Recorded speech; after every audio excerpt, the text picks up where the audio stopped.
Tuesday night and we get to read some fun stories. And this one's called The Silly Chicken by Idris Shaw, illustrated by Jeff Jackson. And so as we continue to celebrate all this month of April, we're going to do some fun things and some really great tributes to all of our beautiful students that have autism. And so if you were with us last night, it was just a beautiful story about when someone has autism, how we need to just make sure that they are loved and cared for. And so this whole month we celebrate our autistic students all over the world. All right, so let's read The Silly Chicken though, because that's kind of funny. Hola comunidad de Greenfield, soy Superintendent Galvan aquí con ustedes del Distrito Escolar de Greenfield leyendo más historias. Ese es el mes de abril.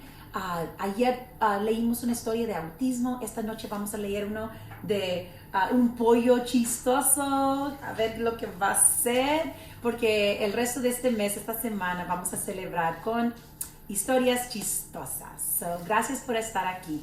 Vamos a leer The Silly Chicken. Let's see what this silly chicken does. Chickens are silly? I don't know. Do you all have a chicken at your house? I used to have ducks in my backyard when I was little, and they some were nice and some were not so nice. They used to try to bite me. So let's see if these silly chickens are nice or mean. Okay, here we go. Once upon a time, in a country far away, there was a town, and in the town there was a chicken, and he was very silly. It was a silly chicken indeed. He went about saying tuck, tuck, tuck, tuck, tuck, tuck, tuck, and nobody knew what he meant. Of course, he didn't mean anything at all. But nobody knew that. They thought that tuck, tuck, tuck, tuck, tuck just meant something. Now, a very clever man came to town, and he decided to see if he could find out what the chicken meant by saying tuck, tuck, tuck, tuck, tuck, tuck, tuck. First, he tried to learn the chicken's language. He tried and he tried and he tried, but all he learned to say was tuck, tuck, tuck, tuck, tuck, tuck, tuck. Unfortunately, although he sounded just like a chicken, he had no idea what he was saying. Then he decided to teach the chicken to speak our kind of language. He tried and he tried and he tried. He took us quite a long time, but in the end, the chicken could speak perfectly well, just like you and me.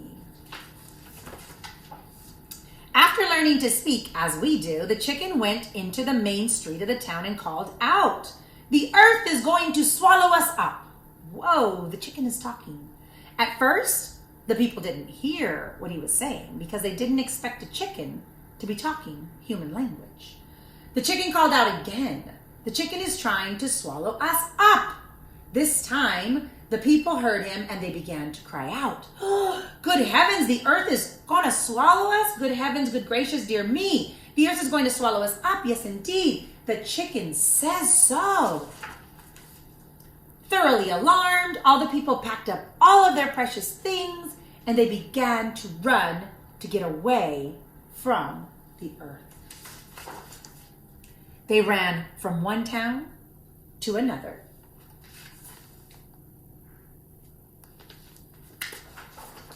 They ran through the fields and into the woods and across the meadows. They ran up the mountains and down the mountains. They ran down the world and up the world and around the world.